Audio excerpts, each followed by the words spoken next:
तो चलिए सबसे पहले चर्चा करते हैं हमारे पहले सेगमेंट की, जहां पे हम एनपीएस की पाठशाला की पूरी तैयारी करेंगे। एनपीएस से एन्युटी ले और साथ ही अपने भविष्य को, खास तौर से अपनी रिटायरमेंट की पूरी तरीके से किस तरीके से प्लानिंग करें, इसके बारे में समझेंगे हमारे आज के खास मेहमान सुनील सैमुअल से, जो कि हैं vice president and head of product NPS and APY of Protean eGov technology. Sunil, आपका बहुत बहुत स्वागत है हमारे शो बने अपने फाइनेंस मिनिस्टर में, और बहुत बहुत शुक्रिया अपना समय देने के लिए भी। तो ढेर सारे सवाल आपसे करने हैं। सबसे पहले तो आपसे समझना चाहेंगे कि कितने तरीके के एन्युटी ऑप्शंस जो हैं वो मौजूद हैं।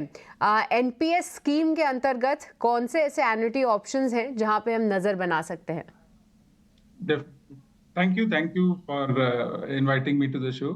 I am Vice President from Protean, handling the NPS and APY. And Protean एक ऐसी कंपनी है जो कि डिजिटल पब्लिक इंफ्रास्ट्रक्चर इंडिया में बना रही है, और हम लोग ने nationally critical and population scale greenfield technology solutions पिछले 28 साल से वेरियस सेक्टर्स में, जैसे टैक्स, पेंशन और आइडेंटिटी सॉल्यूशंस दिए हैं। जिस आपका सवाल को आंसर करते हुए, जो कई तरह के एन्युटी ऑप्शंस है, बट बिफोर मैं एन्युटी में जाऊं, आपको कुछ चीजें बताना चाह रहा था। At the time of retirement subscriber के पास बहुत सारे चॉइसेस होते हैं जब वो एनपीएस से एग्जिट हो रहे होते हैं और at the age of retirement. एक है, वो एनपीएस में चाहे तो कंटिन्यू कर सकते हैं टिल एज ऑफ 75, एंड कभी भी चाहे तो एग्जिट भी कर सकते हैं वाइल दे कंटिन्यू। दूसरा है, वो डिफर कर सकते हैं। एनपीएस में दो ऑप्शन है। जब एग्जिट होता है, उन्हें वो 60% लमसम पैसा मिलता है और 40% एन्युटी में मिलता है। तो ये दोनों कंपोनेंट, लमसम 60%, 40%, दोनों भी डिफर किया जा सकता है। और at the time of exit दो क्लियर चॉइस मैंने बोला, 60% जो है लमसम है और 40% है जो एन्युटी कंपोनेंट है। तो एन्युटी कंपोनेंट में जो चॉइसेस ऑप्शंस है वो मैं बताऊंगा। और एक चीज जो होता है, कई बार हो जाता है एम्प्लॉय या वो ऑर्गेनाइजेशन में कहीं वो रिजाइन कर लिया या प्रीमेच्योर एग्जिट ले लिया स्कीम से, तो उस दौरान ऑप्शन ये है कि लमसम जो है वो 20% ही मिलता है, और एन्युटी जो है उसका कंपोनेंट 80% होता है। In terms of types of annuity, अगर आप देखें तो एन्युटी के वेरियस टाइप्स हैं। इसमें इस तरह बनाया गया है, देयर आर दो कंपोनेंट हैं। एक है with return of purchase price, without return of purchase price. मैं इसमें समझाता हूँ वो है क्या। तो annuity for life with return of purchase, ये ऑप्शन नंबर 1 है। इस ऑप्शन में सब्सक्राइबर को जब तक वो जीवित हैं तब तक उनको फिक्स पेंशन मिलता है, फिक्स अमाउंट उनके कॉर्पस के हिसाब से फिक्स पेंशन मिलता है till the time he leaves. उनके डेथ के बाद उनकी जो राशि, यानी जो परचेज प्राइस, जिस राशि से वो पेंशन खरीदी है, वो पूरी पेंशन नॉमिनी को या उनके लीगल हेयर्स को दिया जाता है। दूसरा है जॉइंट लाइफ एन्युटी, यानी इस with return of purchase price. इसमें यह है कि सेल्फ यानी सब्सक्राइबर को पेंशन मिलता है till the time he is alive. उनके डेथ के बाद स्पाउस को भी पेंशन मिलता है, same pension to the spouse. और उसके बाद जो परचेज प्राइस है, जिस राशि से वो खरीदी गई थी पेंशन, वो राशि नॉमिनी को वापस दिया जाता है। तो ये दो स्कीम है। तीसरा एक स्कीम है जिसको हम बोलते हैं NPS family income with return of purchase price. इसमें इस स्कीम में सब्सक्राइबर को जब तक वो जीवित हैं तब तक पेंशन मिलता है, उनके बाद उनके स्पाउस को मिलता है, और उसके बाद उनके अगर डिपेंडेंट मदर अलाइव हैं तो उनको मिलता है, या डिपेंडेंट फादर उनके बाद। और जब ये सारे जो डिपेंडेंट्स नहीं रहते हैं, नहीं रह जाते हैं, तो उसके बाद ये जो पूरा कॉर्पस है ये लीगल हेयर या नॉमिनी को दिया जाता है। तो ये तीन जो एन्युटी हैं, this are with return of purchase price, यानी इसमें जो प्रिंसिपल अमाउंट जिससे हमने पेंशन खरीदा था वो वापस दिया जाता है टू द नॉमिनी और the legal heir wherever applicable. चौथा एक है जो annuity of life without ROP, यानी इसमें डिफरेंस ये है, तो एन्युटी जो मिलता है, यानी पेंशन जो मिलता है, वो राशि till the life of the subscriber और एन्युटेंट तब तक मिलता है। पोस्ट दैट इट सीजेस, यानी पॉलिसी खत्म हो जाती है, परचेज प्राइस वापस नहीं मिलता है। और फिफ्थ है joint life annuity without return of purchase price. इसमें भी सब्सक्राइबर को पैसा मिलता है टिल द टाइम, पेंशन मिलता है till the time he is alive. उसके बाद स्पाउस को भी पेंशन मिलता है, and post that purchase price return नहीं होता है, पोस्ट दैट वो पॉलिसी वहीं सीज हो जाती है। तो एनपीएस में आज के दौरान ये 5 type of options of annuity available हैं। और एन्युटी से बेनिफिट ये है कि इसमें वन टाइम इन्वेस्टमेंट है and immediate payment of pension है, यानी अपना कॉर्पस जो हमने इतने सालों से जो बनाया है, उस कॉर्पस को हम निवेश करते हैं और इमीडिएट पेंशन प्राप्ति होती है। दूसरा है, एक बार एन्युटी कंपोनेंट फिक्स हो गया है, मतलब once the annuity is fixed, उसके बाद irrespective of change of interest या मार्केट कंडीशन आपका पेंशन फिक्स रह जाता है, मतलब आपका जो percentage of annuity is fixed. और तीसरा ये बेनिफिट है, there is no risk of reinvestment की भी जरूरत नहीं है। तो दीज आर मेजर बेनिफिट्स। और एन्युटी में एक और है, इन केस ऑफ एनपीएस जो एन्युटी है उसमें जीएसटी भी नहीं लगती है। नॉर्मल एन्युटी आप खरीदते हैं तो उसमें 1.8% जीएसटी लगता है। In case of NPS that is also not applicable.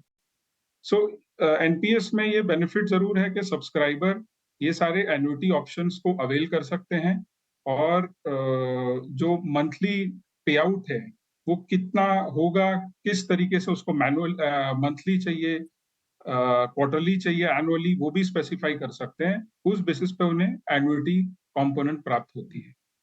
आज के दिन under NPS there are 15 empanelled annuity service providers, जिसमें सारे लाइफ इंश्योरेंस कंपनीज जो हैं, 15 लाइफ इंश्योरेंस कंपनीज, वो सारे ये स्कीम में एम्पैनल्ड है under NPS to provide annuity to the subscribers. Okay, पर सुनील जी, आपने बताया जितनी भी एन्युटी प्लान्स के बारे में, पर जो दर्शक इस पूरे टॉपिक से पहली बार रूबरू हो रहे हैं उनके लिए बताइए कि एन्युटी प्लान ले कैसे, क्या कुछ तरीके हैं जिससे हम आगे जाके एन्युटी प्लान जो है वो ले सकते हैं, और साथ ही कौन से फैक्टर्स कंसिडर करने चाहिए अगर हम जो भी एन्युटी प्लान चूज करेंगे उसके लिए कौन से चीज़ों का खास ध्यान रखना चाहिए? राइट। सब्सक्राइबर ये जो पूरे प्रोसेस में सब्सक्राइबर जब एग्जिट होते हैं, मतलब उसके 6 महीने पहले, उनके डेट ऑफ रिटायरमेंट के 6 महीने पहले उनको एक क्लेम आईडी दिया जाता है।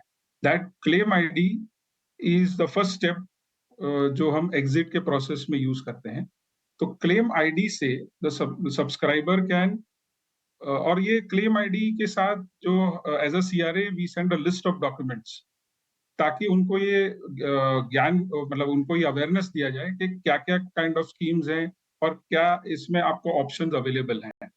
तो ये जब ये क्लेम आईडी इनिशिएट हो जाता है 6 मंथ प्रायर टू रिटायरमेंट, उसके बाद सब्सक्राइबर उनके रिटायरमेंट ऑप्शंस एग्जीक्यूट करना शुरू करते हैं। तो ये पूरा ही कंप्लीट ऑनलाइन प्रोसेस है, जिसमें वो सीआरए के वेबसाइट में आके उनके डिटेल्स प्रोवाइड करते हैं, डॉक्यूमेंट रिक्वायर्ड है वो प्रोवाइड करते हैं, basic documents bank detail, KYC document वो प्रोवाइड करते हैं, अपलोड करते हैं, और ई साइन ओटीपी थ्रू वो कंप्लीट ऑनलाइन प्रोसीजर है। ये जैसे ही कंप्लीट होता है, उनके concern office, for example government है तो गवर्नमेंट के नोडल ऑफिसर हैं, या कॉर्पोरेट है तो कॉर्पोरेट के नोडल ऑफिसर को ऑथराइज करना है रिक्वेस्ट। जैसे ही ऑथराइज होता है रिक्वेस्ट, जो लमसम और एन्युटी कंपोनेंट, दो हिस्से हैं at the time of retirement. तो लमसम कंपोनेंट जैसे ही ऑथराइज होता है, लमसम कंपोनेंट सब्सक्राइबर के अकाउंट में चला जाता है।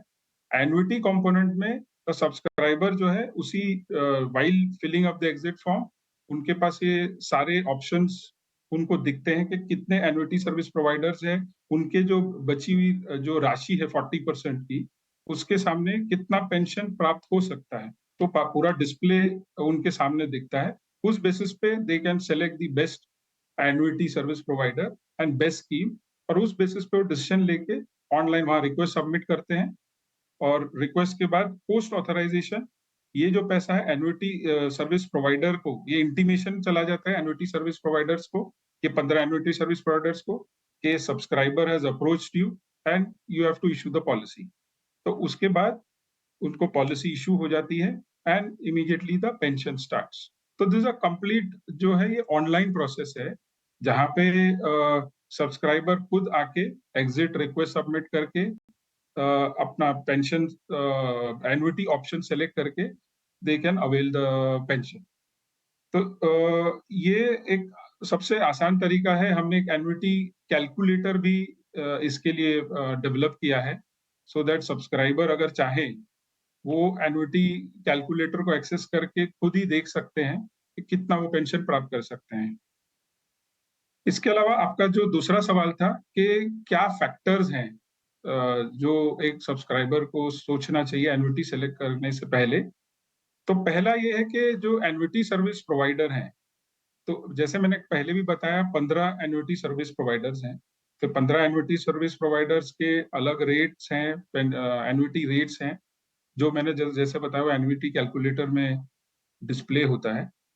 तो वो बेस्ट रेट्स जो एन्युटी सर्विस प्रोवाइडर देता है, उस रेट के हिसाब से सब्सक्राइबर वो एन्युटी सर्विस प्रोवाइडर को सेलेक्ट कर सकता है। तो पहला है, who is the annuity service provider who is providing the best rates or for the different schemes. So that is the first component that the subscriber can check. दूसरा है types of schemes और plans, क्या flexibility है, क्या company की servicing रहेगी, क्योंकि subscriber जो अटैच रहेंगे with the annuity service provider post 60, यानी 70 से 80 साल या 85, जब तक सब्सक्राइबर जीवित हैं तब तक वो एन्युटी सर्विस प्रोवाइडर से अटैच रहेंगे। तो वो एन्युटी सर्विस प्रोवाइडर की services in terms of technology, क्योंकि प्रमाण पत्र देना पड़ता है, लाइफ सर्टिफिकेट देना पड़ता है कि जो डिजिटली अवेलेबल है, तो ये सारे को देखते हुए सब्सक्राइबर कैन डिसाइड। पहला जो है मैंने जैसे बताया एन्युटी सर्विस प्रोवाइडर है। दूसरा है जो डिजिटल सर्विसेज अवेलेबल है with annuity service provider, so that at the time old age में उनको ये दिक्कत ना आए कि खुद पर्सनली जाके लाइफ सर्टिफिकेट फिजिकली देना पड़े। तीसरा है depending on the family situation, यानी फैमिली सिचुएशन आपका कैसा है। For example if your spouse is working, तो स्पाउस का अपना पेंशन आ रहा है, आपका अलग से पेंशन आ रहा है, तो spouse is not dependent on you, your children are not dependent on you. तो अगर वैसा सिनेरियो है then you can select a annuity for life, क्योंकि that will be best for you. तो डिपेंडिंग ऑन, कोई चाहता है कि अपने बच्चों के लिए एक लेगेसी छोड़ जाए, तो वो annuity with return of purchase price चुनते हैं। जी सुनील जी, आपने ढेर सारे विकल्प भी बताए कि किसके लिए क्या प्लान हो सकता है। माफ़ कीजिएगा, समय की थोड़ी सी कमी है जिसके चलते हमें चर्चा यहीं तक रखनी पड़ेगी, पर इसी के साथ आपका बहुत बहुत शुक्रिया करना चाहेंगे क्योंकि आज आप हमारे साथ जुड़े, एन्युटी और एनपीएस के बारे में पूरी जानकारी दी, तमाम उन चीज़ों को बताया जो कि एक इन्वेस्टर जो है वो समझना चाहता है कि कौन सा प्लान ले, कौन से प्लान के लिए क्या कुछ नीड्स है आपकी और किस तरीके से जाके आप ले सकते हैं ये एन्युटी प्लान। इन सभी चीज़ों पे हमें पूरी जानकारी देने के लिए सुनील जी, इसी के साथ आपका बहुत बहुत शुक्रिया करना चाहेंगे आज हमारे साथ जुड़ने के लिए। तो चलिए, इस चर्चा में फिलहाल इतना ही, पर आप कहीं मत जाएगा क्योंकि फिलहाल वक्त तो चला एक छोटे से ब्रेक का। ब्रेक के उस पार आएंगे और फिर दूसरे टॉपिक पे चर्चा करेंगे हमारे दूसरे खास मेहमान के साथ। बने रहिए हमारे साथ।